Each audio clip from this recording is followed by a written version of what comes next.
Parade grounds for real Marines, sweetheart, not clipboard girls. Go wait with the caterers before you trip over your own shoes." The words carried across 40 meters of hot asphalt, past the dressing ranks, past the empty reviewing stand, and landed on a woman who did not move.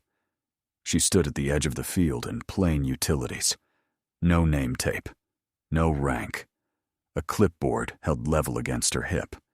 The sun was already high, the kind of July heat that turned a parade ground into a griddle, and the regiment was forming for a change of command review. 600 Marines dressing right, the band tuning in the bleacher shade, the saluting battery rolled into place near the tree line. Everything on schedule, everything correct, except the man walking toward her like he owned the ground under her boots. Gunnery Sergeant Lyle Merrick ran the parade detail the way some men run a small kingdom. 38 years old, thick through the shoulders, a voice built to carry a football field without a microphone. He had spent the morning shouting timing into young Marines, and he had energy left over, and he had gone looking for somewhere to spend it. He found it at the edge of the field. He stopped a pace from her, close enough to be a statement, and set his hands on his hips so the whole nearest platoon could see him do it. She looked at him. Nothing in her face. That was the first thing. Not fear. Not the flush of a civilian caught out of place. Not the quick apology. Not the small backward step that most people give a loud man in a uniform. Just stillness. A stillness that cost her nothing and gave him nothing back. Her weight sat even on both feet. Her free hand hung open at her side, fingers loose. Her eyes had already found the field's exits, the gaps in the ranks, the tree line, the road at the far gate, and had filed all of it without her head turning a degree. 2 ranks over, an older Marine noticed the stillness and went quiet. Master Sergeant Gideon Pruitt was 51, and 30 of those years had been spent learning what people looked like when they were about to break, and what they looked like when they had already been broken once, and rebuilt into something that did not break the same way twice. This woman looked like neither. She did not look nervous. She did not look proud. She looked like a person standing on a beach watching weather come in off the water. Patient, unhurried, already counting how long until it arrived. Merrick circled her, playing to his audience. "You hear me?" He raised his voice a notch. "This isn't a spectator lot. This is a United States Marine Corps parade ground." He flicked the edge of her clipboard with 2 fingers. It swung and settled. She let it.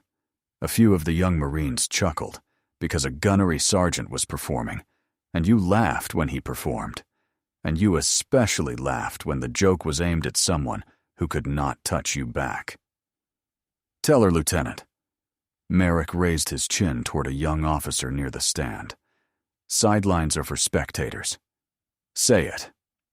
Second Lieutenant Claire Danforth was 24 and 3 weeks into being the parade adjutant, which meant she carried the schedule and absorbed the blame for anything that ran behind it. She was out of her depth, and she knew it, and she hated that she knew it. The sidelines. Yes. She looked down at her own boots.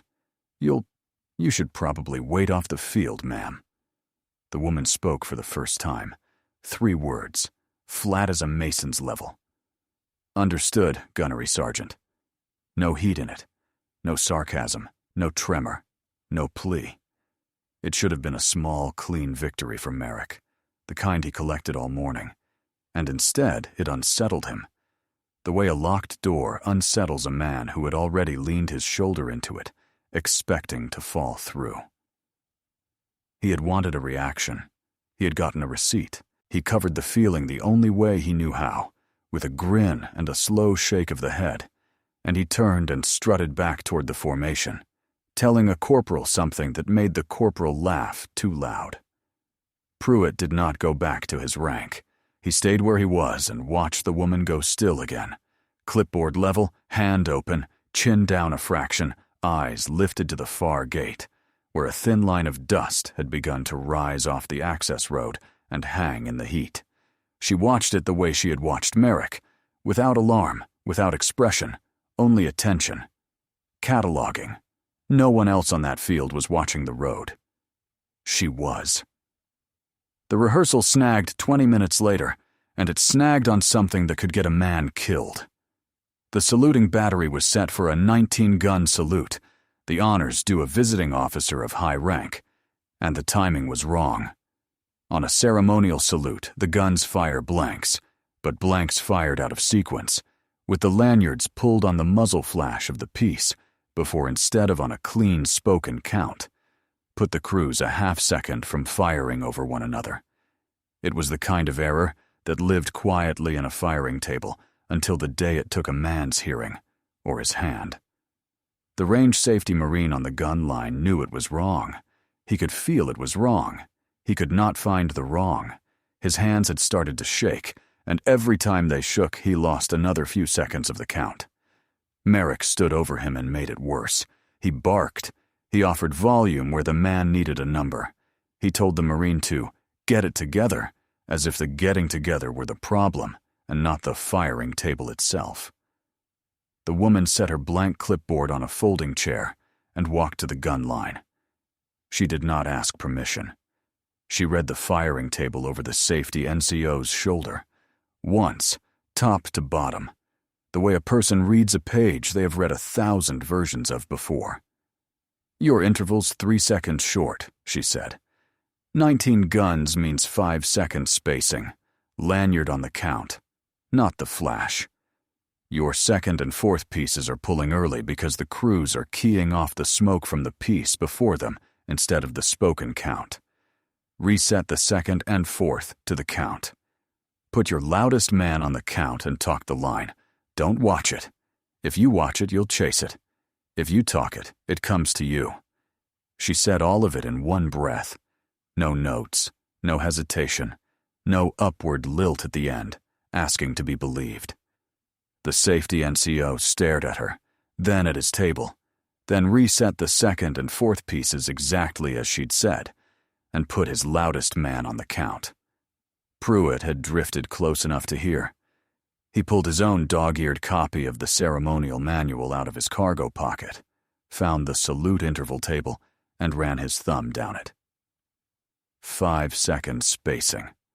Lanyard on the count. She was right to the word, right the way a person is right when they have stood on a gun line that was not ceremonial, where the rounds were not blanks, and the spacing was the difference between a fire mission and a funeral. He watched her hands as she stepped back from the line. No wasted motion anywhere in her. The way she set a knocked, crooked chair straight without looking at it. The way she squared the clipboard against her hip when she picked it up again. Economy in everything. Stillness even inside movement, which is the hardest kind to fake and the easiest kind to spot if you have ever had it yourself. He said it under his breath, to no one. "Who taught you that?" Merrick had heard the correction land. And worse, he had watched his gun line obey a woman in blank utilities faster than it had obeyed him all morning. It curdled in him. He crossed the field and stepped between her and the battery, reclaiming the ground with his body. "We had it," he said, loud enough to reset the audience's memory of who was in charge. "Stay in your lane, sweetheart. Leave the guns to Marines." She had already turned away from him, which took the wind out of it. They ran the battery again a few minutes later, and this time it fired clean. 19 counts, 5 seconds apart. The crews keying on the loud Marine's voice instead of the smoke. The reports rolling out over the field in a steady, even line, with no piece pulling early and no crew a half second from disaster. It sounded for the first time all morning like a thing done right. The safety NCO's hands had stopped shaking. When the last count faded, he glanced across the field toward the woman at the edge. Once, and gave her the smallest nod a man can give another and still mean it. She did not nod back. She only looked at him a moment, the way you look at someone you have decided is going to be fine, and then returned her eyes to the far gate. Near the stand, Danforth had seen the whole sequence. The shaking safety NCO, the correction delivered in one flat breath, the reset. She had written the morning's timeline herself and knew exactly what had almost happened and who had stopped it. She filed the moment somewhere uneasy in the back of her mind and did not yet have any idea what she was supposed to do with it. Pruitt stepped out of his rank, came up quietly behind the woman, and glanced down at the clipboard she had been guarding so carefully all morning. It was blank. Both sides. She had been standing on a Marine Corps parade ground for 3 hours, holding an empty board like a prop, letting every man there believe it made her small. By the time the sun had climbed another hour up the sky, clipboard had traveled the length of the ranks the way a nickname travels once a gunnery sergeant coins it, fast and downhill, and cruel in the mouths of men who wanted to be seen, standing on the strong side of the joke. A corporal was dared to send her for water. He came over grinning, thumbs in his belt, and asked her, real polite for the crowd, if she'd be a sweetheart and grab a case from the cooler by the bleachers. The Marines nearest him leaned in to watch her refuse, or flush, or snap. She set down nothing, because she carried nothing, and she walked to the cooler, lifted a case of water, carried it back across the field, and set it down at his feet without a word. Then she stepped back to her place at the edge and went still. The humiliation had been engineered to stick. It slid off her like the water was never meant to touch him. The corporal did not know what to do with that. He had expected a reaction to play off of, a flush, a glare, a clipped word he could repeat back to the platoon in a mocking voice later. He got nothing. He got a case of water set neatly at his feet by a woman who then simply stopped existing to him. And it left him standing there, holding a joke with no landing. And after a second, the Marines who had leaned in to watch drifted their eyes away, because there is nothing to watch when the target refuses to bleed. One of them, a lance corporal near the back, did not look away.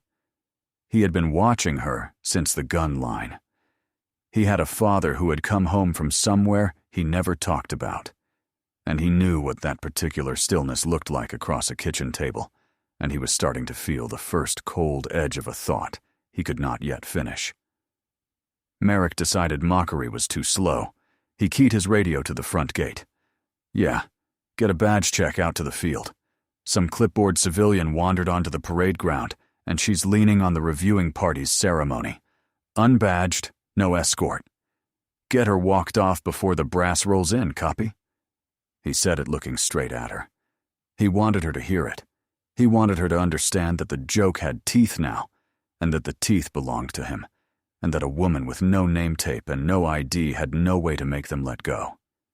She heard it. She stepped aside near the base of the reviewing stand, out of the sun, took the single form off the front of her clipboard, and began to write on the back of it, small, fast, precise. Not a complaint. Times. Names. The sequence of the morning laid down in a hand that had clearly written 100 after-action summaries under worse light than this. 10:05, the first insult. 10:22, the gun line. 10:41, the reset. Pruitt saw her do it and recognized the habit for exactly what it was. You did not catalog a morning like that, in that hand, at that speed, unless you had learned somewhere, under fire, probably, that the truth needed a witness who wrote it down while it was still true, before louder men could rewrite it. She lifted her head, and, for the first time all morning, volunteered a sentence. To Pruitt. Quietly, without looking up from the page. What time did the gun line reset? For the record, he told her. 10:41. She wrote it down and underlined it once. Here is the part worth sitting with for a second. A woman was being turned into a joke and then into a problem to be removed in front of 600 people, and she was not fighting any of it.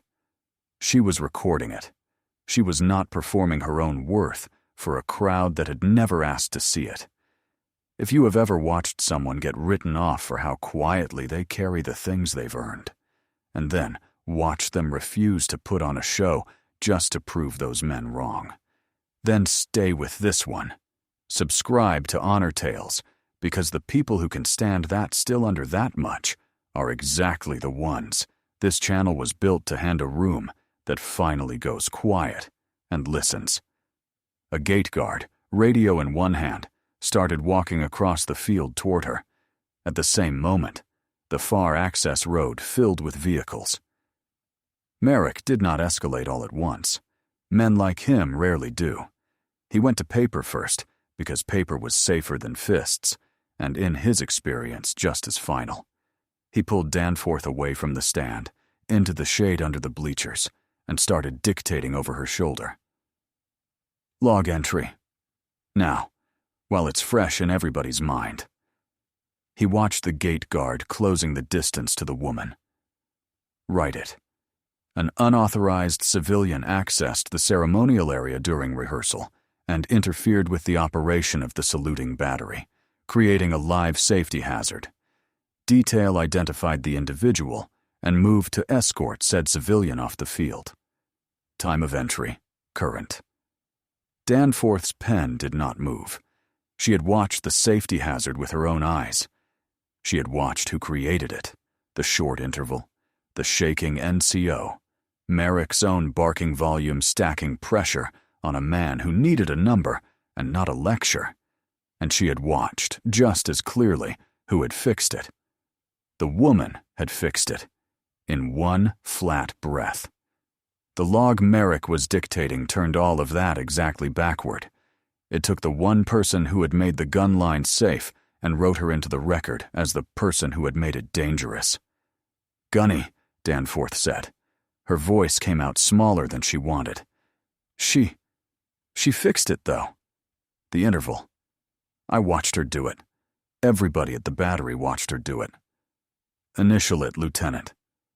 Merrick did not raise his voice. He did not need to. He tapped the line where her initials went. One slow tap. You want your very first fitness report to say you couldn't complete a routine log entry when your gunnery sergeant told you to? That you froze?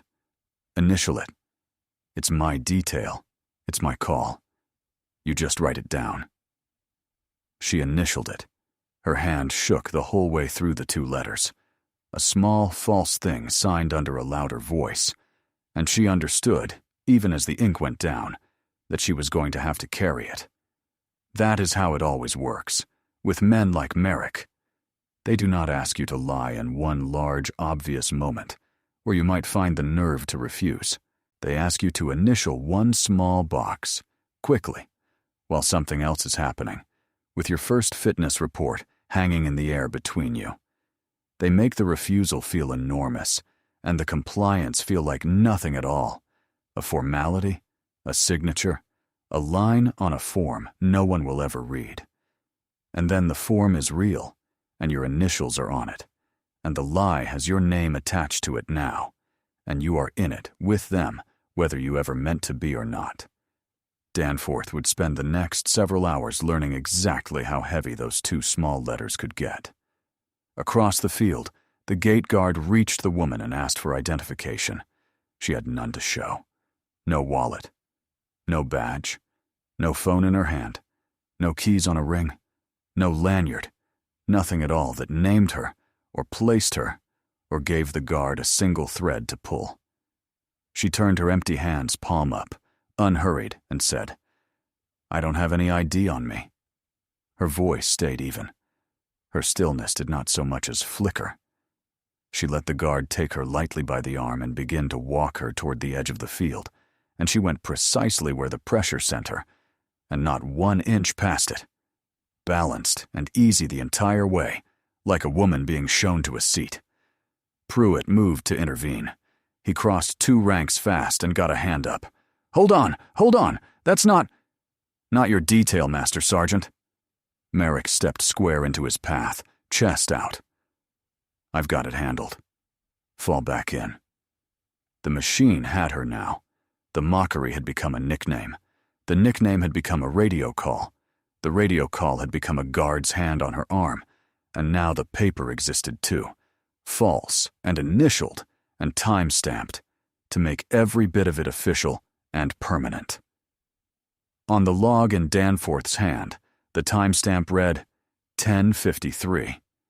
It was the exact minute the lead vehicle of the motorcade cleared the front gate and turned onto the access road. Pruitt did not push past Merrick. He was too old to win it that way, and too smart to try in front of the ranks. He broke contact with the detail entirely, stepped out of the whole confrontation, and went looking for the one thing that could stop this before it hardened into something no one could walk back. The truth about who the woman actually was. He caught up to her at the field's edge, where the gate guard had paused, waiting on an instruction that had not come yet. Pruitt came alongside quiet, one professional finding the working frequency of another. He looked at her the way 3 decades had taught him to look. No ID, but it was more than the missing ID. No unit tape, no ring, no watch on the outside of the wrist. The watch was there. He could see the edge of the band under her cuff. She wore it turned face inward against the pulse, the way men wore them in places where a stray glint of sunlight off a crystal could get someone killed. And the habit had never left her even standing on a peacetime parade ground in the middle of a base. Her boots were broken in along lines this installation could never have put there. Miles and miles of some other country's ground, worn into the leather and the way she rolled through her step. She carried no weight in her hands, and all of it, somehow, in her stillness. "Ma'am," he said, low, under the noise of the forming ranks. "What were you, before the clipboard?" She held his eyes. 1 beat. 2. Long enough for him to see there was a whole life stacked up behind them, and that she had decided, in that exact second, that he had earned an honest answer, but not the whole one. "Someone who learned to stand still," she said. It was confirmation enough. You did not answer a question like that, in words like those, at that register, unless the true answer was something you were not permitted to say aloud on an open field. Pruitt had spent 30 years around the kind of people who did the work that never made the base newsletter. He knew the tells because he had watched them settle onto men and women over the course of long deployments. The stillness that came from having learned that motion drew the eye, and the eye drew the round. The watch turned inward. The sterile pockets. The habit of standing where you could see the door and the road at the same time. The voice that dropped rather than rose when things went wrong, because a rising voice was a panicking voice, and a panicking voice got people killed. She had every one of them. She wore them the way other people wore a wedding ring, without thinking, having long since stopped being able to take them off. He had asked his question already knowing the shape of the answer. He had only wanted to hear whether she would lie, and she had done something better and rarer than lie or confess. She had told him precisely as much of the truth as he had earned, and not one word past it. Pruitt turned to the gate guard. "Don't put her off this field. Not yet. On me. My name. My problem. Just hold." The guard, caught between a master sergeant telling him to stop and a gunnery sergeant who had told him to go, did the smart thing a young man does when the giants disagree. He stopped walking. Pruitt started back toward the reviewing stand, fast now, aiming for Colonel Hensley, the host regiment's commander, hoping to reach him before Merrick's paper reached anyone who could act on it. He had the shape of the thing now. He did not yet have the size of it, and he was about to run all the way out of time to warn a single soul. Because here is what you should understand about the man standing in the middle of that field, radio still warm in his hand, entirely satisfied that he had handled a problem cleanly and early. He had no idea, not a fraction of it. He had spent an entire morning trying to erase a woman off a parade ground, and out of 600 people, he had chosen the one whose name was about to snap the whole regiment to attention. Stay with it, and go ahead and subscribe to Honor Tales now, because what walked out of that motorcade next is the exact reason people keep coming back to this channel. The lead vehicle stopped short of the reviewing stand. Not at it. Short of it. Early and off script and deliberate, and every engine in the motorcade cut at the same instant, so that for one long moment the whole parade ground went strangely, completely quiet. Let the field hold its breath a moment, because the woman standing at its edge had earned that silence 15 years before anyone here ever learned her name. The River Valley. 2011. She was 31 years old and a captain then, and the arithmetic of that one day had never fully let her go. The patrol had walked into it at first light, a horseshoe ambush strung across a dry river valley, high ground on 3 sides. The squad cut in half in the first 30 seconds. The radios filled up instantly with the sounds men make when the plan is gone and the ground is coming apart under them. The position she was supposed to hold collapsed into a scatter of rock and a handful of Marines who were all looking at her, because she was the one still giving orders in a voice that didn't shake. She held. When holding was insane, when every instinct on that ground screamed to fall back and leave the ones who couldn't move, she held. 41 minutes under plunging fire from above, rationing rounds. She counted them. She always counted, down to the last 11 in the last magazine. And she moved the wounded one by one into the only patch of defilade the valley offered, a shallow cut behind a shelf of rock. And she kept the line exactly where it was, because giving up the line meant giving up the men who could not walk. She carried 2 of them out herself, across open ground, one at a time, while the valley tried to kill her for it. The first was a 19-year-old rifleman with a shattered femur who kept apologizing to her the whole way, as if the ambush were a thing he had done wrong. The second was her own radio operator, unconscious, dead weight, and she had crossed 60 meters of open riverbed with him on her back at a dead walk, because a walk was steadier than a run, and a steadier carry meant a live one. She set them both in the defilade with the others, and she did not stop to feel anything about it. Feeling was a luxury for after. There was almost never an after that let you afford it. Then she went back a 3rd time. The 3rd man was Major Malcolm Reyes, shot through the leg, his command element gone, dragging himself toward cover and not going to make it.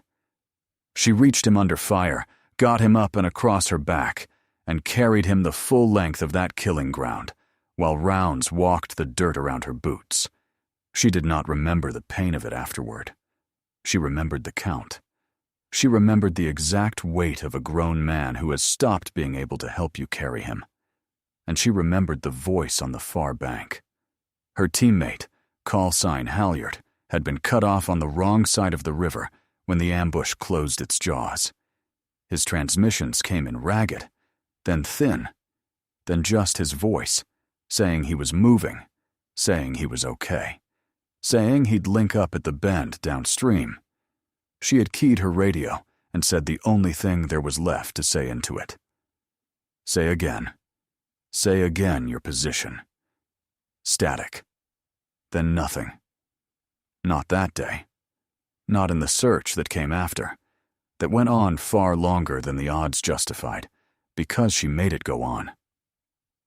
Halyard went into the records as killed in action, body never recovered, and she had carried that one empty space right next to the 2 men she saved and the 1 general she pulled off the ground for 15 years, and it had never once gotten lighter. They gave her the Medal of Honor in 2013. She stood very still while a room full of people read the citation aloud, and in some private way, she had been standing that still ever since. She did not wear the medal on a base like this. She did not wear it most places she went. She had come to this particular review today, unannounced and unmarked, precisely so that she would not have to be the ceremony version of herself. The photograph, the citation, the reverent hush, the hand on the shoulder from men who wanted a piece of the story. She had come because a colonel she had once mentored was taking command of this regiment, and she wanted to watch it happen from the edge of the field, the way you watch weather come in off the water, and then leave again without a single word. The field did not owe her recognition. She had made a kind of hard peace with that a long time ago, but it owed Halyard the truth someday. That was the one debt she had never been able to close, and it sat in her like a stone in cold water. The lead door of the motorcade opened. Boots struck the asphalt. A 4-star's boots, unhurried and certain. The man they belonged to straightened his cover and turned, and did not look at the reviewing stand, or the host colonel waiting on it, or the 600 Marines snapping into their final dress. He scanned the edge of the field instead. He was looking for her. Merrick never saw it coming, because he had his back squared to the motorcade, and both hands still wrapped around the idea that he was winning. He wanted the woman gone, off his field, out of sight, before the visiting brass got a clear look at a civilian cluttering the ceremonial area he was responsible for. So he crossed the last line a man in his position can cross. He walked back to her, took her hard by the upper arm, and shoved her toward the sideline. A hand laid with force on a person who had done nothing all morning but be right, in front of dozens of witnesses, in the open, in the sun. The field reacted before Merrick did. A near platoon stirred out of its dress, heads turning against orders. Pruitt, already halfway to the stand, spun on his heel and shouted her way. Danforth flinched so hard she dropped the schedule board she'd been clutching, and it clattered on the asphalt. The woman let it happen. She went exactly where the shove sent her. A single controlled step and a half, balanced, unhurt, her feet finding the ground beneath her like the movement had been choreographed and rehearsed 100 times. And no further. She did not stumble. She did not throw out a hand to catch herself. She did not gasp. She simply arrived at the spot his hand had aimed her toward and stopped there, upright and still, and let the violence of it hang in the air as a fact that everyone had just seen. Then she looked at him, and for the first time in the entire long morning, she smiled. It was small. It was cold. It was final. The smile of a person who has just been handed, free of charge, the one thing she had been quietly waiting for. Because a nickname could be denied.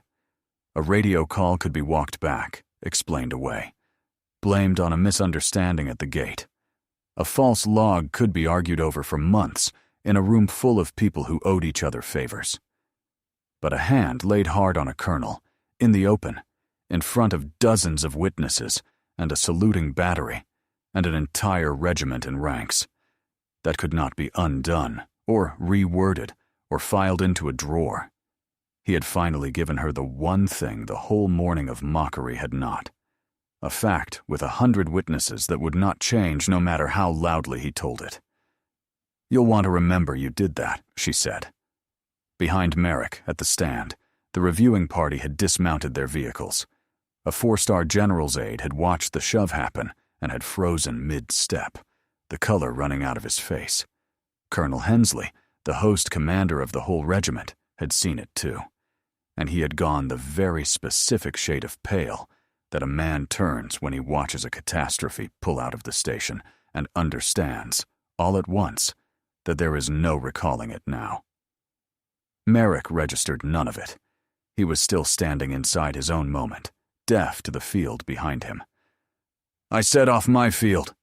The primary tell came back then, at full volume, and anyone who knew how to read it would have started running. She reset. Perfect stillness.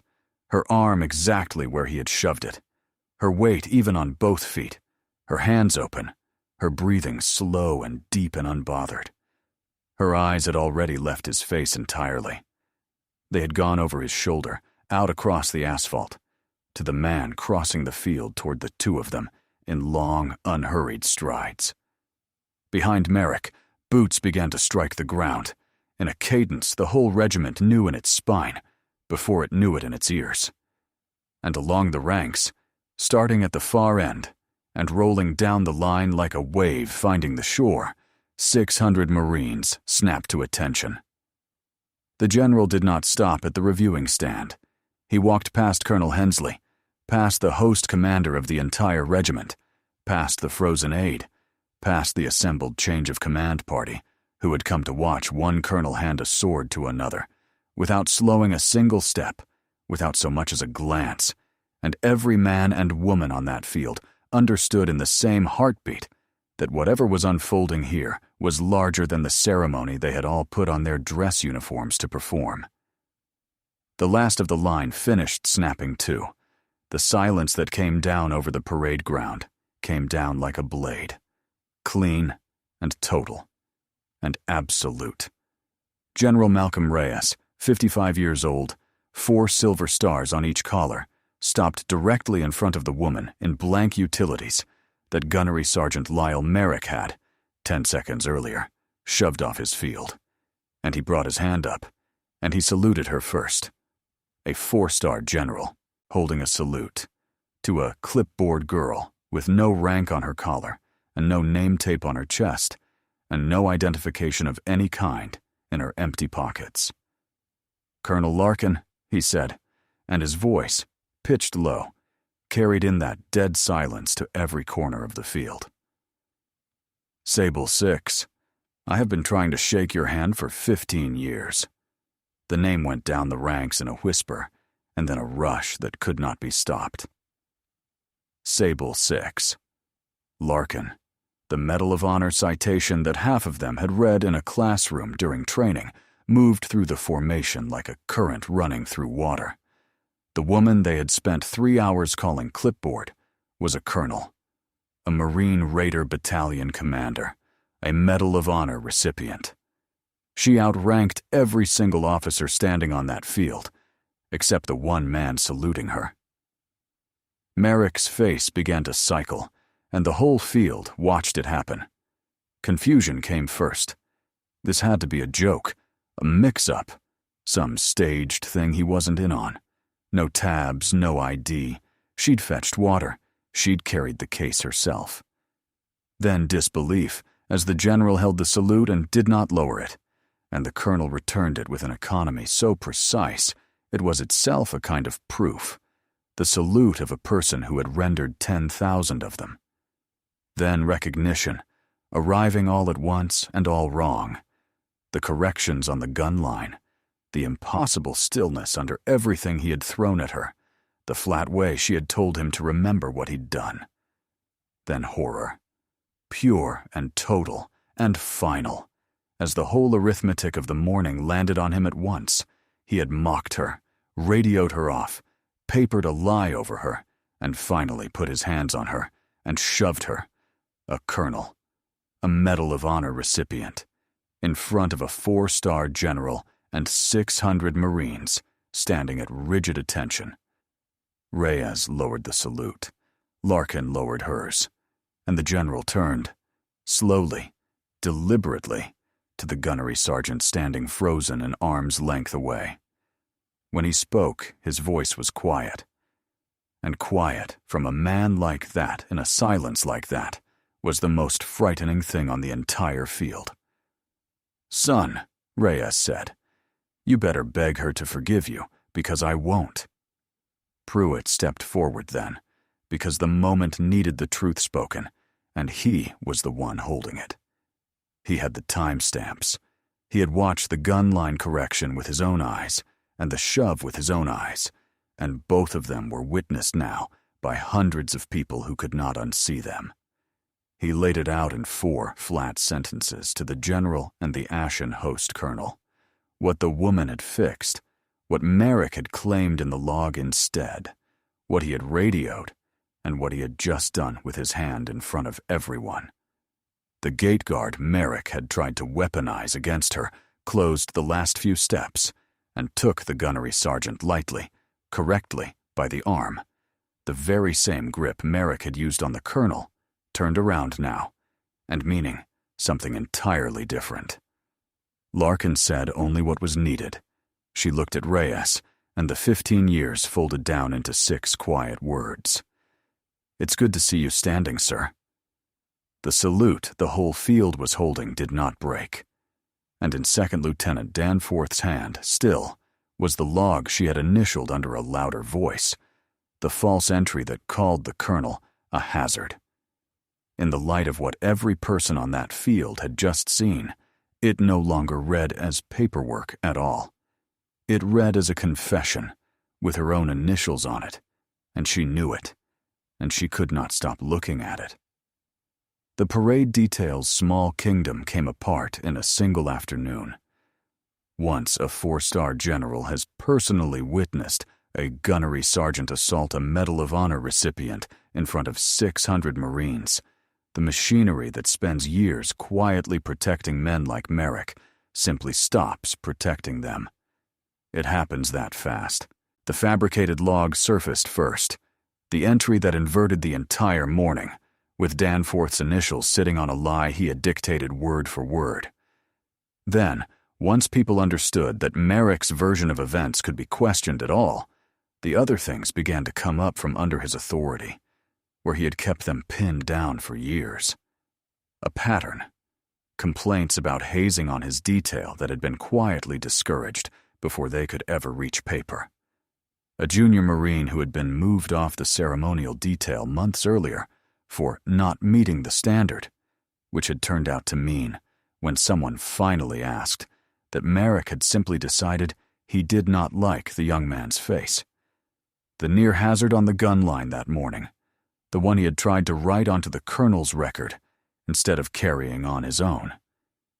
Each thing had been survivable alone, in the dark, under his authority. None of them survived daylight and a 4-star's attention. He was placed in custody pending a formal investigation before the sun had gone down over the tree line. The fiefdom that had taken him the better part of a decade to build did not survive the length of a single review. And the strange thing, the thing the older Marines noted quietly among themselves, was how little Larkin had to do with any of it. She did not press a single charge herself. She did not raise her voice once the salute came down. She gave a short, factual statement to the host colonel, confirmed Pruitt's timeline, declined the offered chair, and stood at the edge of the field with her hands folded, while other people did the necessary work of taking a man's authority apart. That was the whole shape of her power in the end. She had never needed to raise a hand or a voice. She had only needed to be, at last, correctly seen. And the moment she was, the truth she had been quietly cataloging on the back of a form all morning did every remaining thing on its own. But the moment that actually stayed with the field afterward, the one the young Marines would still be talking about a year later, was smaller than an arrest. Second Lieutenant Claire Danforth walked up to Colonel Larkin, on her own, with no one ordering her to, and no one watching to make sure she did. She was shaking, visibly, and she made herself do it anyway, and she told the truth. She said she had watched the colonel fix the gun line with her own eyes. She said she had initialed a log entry she knew to be false because a gunnery sergeant had leaned on her rank and her fear at the same time, and she had folded under it. She retracted her initials out loud, in front of witnesses. She did not offer a single excuse for herself. She just laid out what had happened, and then stood there, at a rigid, miserable attention, waiting to be broken for it. Larkin did not break her. She looked at the young officer for a long moment, the stillness working differently now, weighing instead of guarding, the way a scale settles. "You signed something false because a louder voice told you to," Larkin said. "That's the whole failure, Lieutenant. Don't dress it up, and don't pretend it's smaller than it is. It isn't a small thing. But you walked over here on your own 2 feet, and you unsigned it in front of everyone who saw you sign it. And that is rarer than you are ever going to understand, at 24. She let it sit in the air a beat. "So here's the only lesson that matters out of today. Next time, you're the louder voice, That's the entire job. That's what the bars are for. Understood?" "Understood, ma'am," Danforth said, and something in her stood up straight for the first time all day and stayed standing. A mentor is not made by a medal or a rank or a citation folded in a pocket. A mentor is made in a moment exactly like that one, when the person holding all the power in the exchange chooses to use it to lift someone up instead of to grind them down. Here is the thing worth carrying out of all of this. Recognition is cheap when it's handed to the person already standing in the middle of the spotlight. It costs almost nothing to salute the officer on the stand. It costs something real only when it's given to the one at the edge of the field, in blank utilities, holding an empty clipboard, asking for absolutely nothing from anyone. The people who have earned it the most are, so often, the ones performing it the least. If that lands somewhere true for you, if you have ever been the quiet one out at the edge who did the work and then watched a louder voice walk off with the whole room, then this channel is built for you. Subscribe to Honor Tales and let the next story like hers come and find you. Dusk came down soft over the parade ground. The ranks were long gone, dismissed, and scattered to their barracks and their phones. The reviewing stand had been broken down and carried off. The field was empty now, except for a single figure standing at its far edge, where a low memorial wall carried the names the regiment kept and tended and read aloud once a year. Colonel Vivian Larkin stood there alone. Still, the way she had stood all day. In her breast pocket was a folded copy of a citation she never displayed, gone warm from being carried against her all afternoon. She was not thinking about Merrick. She had already, in her own quiet way, forgotten him, filed him, closed the folder, moved on. She was thinking about a dry river valley, and a voice on the far bank, and a debt she had never once been able to close. Her phone lit in her hand. A message from a number that routed through nowhere and everywhere in a format only a handful of people left alive knew how to build and send. And the call sign at the top of it belonged to a man the official records had listed for 15 years as killed in action. Body never recovered. Huashoako Halyard. There was one image attached, a dry riverbed under a hard, bleached sky, a place she would have known blind, in the dark, by the feel of the air alone. And beneath the image there were 7 words. Sable, if you're reading, the river ran dry. Sahel, come get me. She read it 3 times. The riverbed, the 7 words. The call sign of a dead man, live on a screen in her hand, 15 years after she had keyed a radio into that same dry country and gotten back nothing but static. Somewhere out there, if this was real, a debt she had carried like a stone in cold water had just come back up to the surface and asked her by name to close it. Sable 6 went very still, stiller than the whole long, punishing day had made her. The dusk held around her. The names on the wall held their silence, and a colonel who had never once in her entire life left anyone behind read a single place name out loud into the gathering dark, quiet as a promise, and felt the old arithmetic start up again inside her chest. Every soldier carries a story that few ever hear. Listen with your heart. Thank you for staying and watching. Subscribe to Honor Tales for more.